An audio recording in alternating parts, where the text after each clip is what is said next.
Bonjour les amis, bonjour à tous, bienvenue dans Un jour une carte. Nous sommes aujourd'hui le mercredi 31 janvier. Alors, milieu de semaine et dernier jour de ce mois de janvier. Pour ce dernier jour, j'ai opté pour le tarot La Sagesse des Anges. Alors, voyons voir quelle sagesse les anges vont-ils nous apporter pour ce mercredi.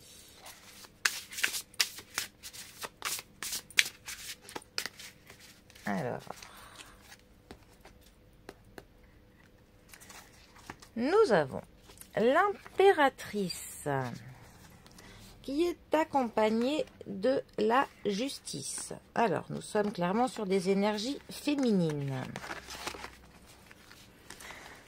Alors, l'impératrice. Troisième arcane majeur du tarot. L'impératrice représente la consultante dans un tirage. Ici, il nous marque. Il est temps de passer à l'action. Donnez vie à vos rêves. Les projets créatifs seront très fructueux. Abondance et prospérité. Alors, il est vrai que la carte de l'impératrice nous parle toujours du fait que l'on crée, du fait, ça peut nous parler de tout ce qui est au niveau de l'art, de l'écriture, du dessin, tout ce qui est vraiment au niveau de la création.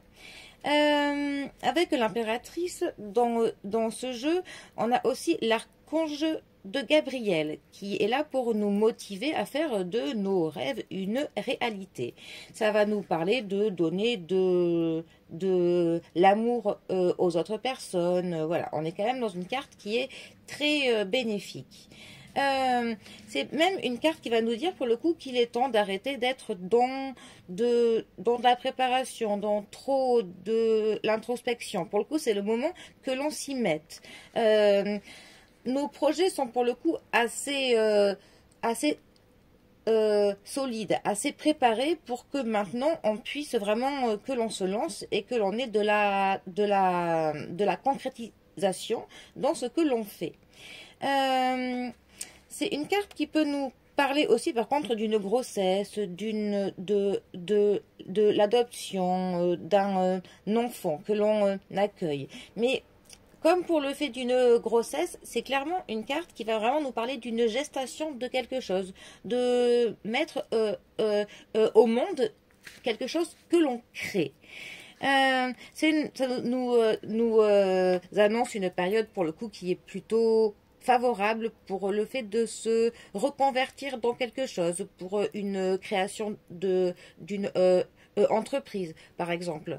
En tout cas, c'est vraiment le moment que l'on crée quelque chose. La carte de l'impératrice peut aussi nous parler d'une envie de quelque chose un petit peu luxueux, un petit peu cher. On peut avoir envie de quelque chose qui est pas très très utile, hein, mais qui nous fait plaisir. Donc bon, après à voir si l'on peut succomber ou pas à se faire plaisir.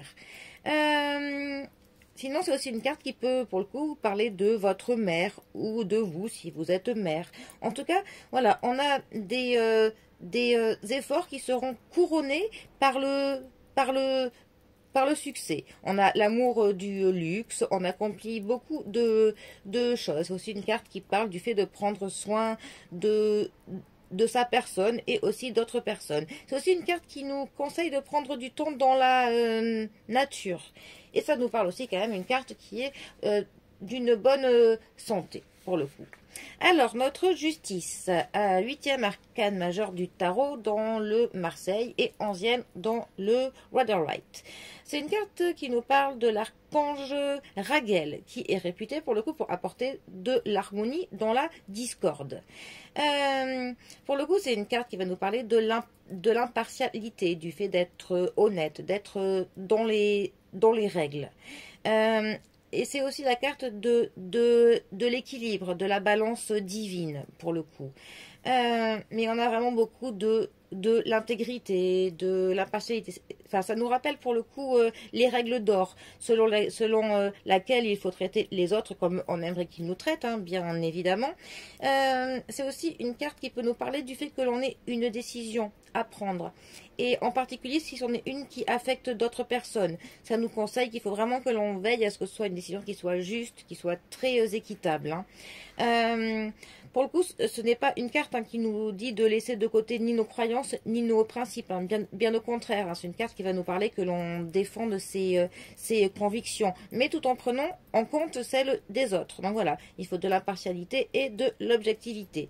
C'est aussi une carte qui peut nous parler de situations où l'on risque d'être jugé. Donc soit des procédures au niveau de la justice, des médiations, voire même des examens scolaires, des évaluations professionnelles. Voilà. Mais en général, quand cette carte sort dans un tirage, cela veut dire que, voilà, que le résultat pour vous sera plutôt favorable. Bon. Alors, ces deux cartes ensemble, que peuvent-elles nous dire ? Déjà, ça peut nous parler qu'on a un équilibre que l'on retrouvera si on crée quelque chose, que notre équilibre général dépend du fait que l'on laisse notre côté créatif qui s'exprime. Ça peut aussi nous conseiller que notre équilibre mériterait que l'on prenne du temps pour se promener dans la nature, pour essayer un peu de se ressourcer avec notre mère nature, tout simplement. Bon. Ensuite, ça peut quand même, la justice parfois nous parle d'une personne qui est plutôt froide. Donc avec la carte de l'impératrice, ça peut nous parler d'une femme qui en apparence peut paraître froide, mais qui en fait ne l'est pas. C'est juste sa carapace qui fait l'apparaître comme ça, mais sinon ce n'est pas du tout une femme froide. En fait, elle est même plutôt très maternante. Mais voilà, de premier abord, elle peut paraître comme ça. Voilà. Bon, eh bien, les amis, sur ce, je vous souhaite un bon mercredi, un bon dernier jour du mois de janvier. J'espère que vous le clôturerez parfaitement bien. Et moi, je vous dis à demain pour un prochain tirage. Allez les amis, à bientôt. Bisous à tous.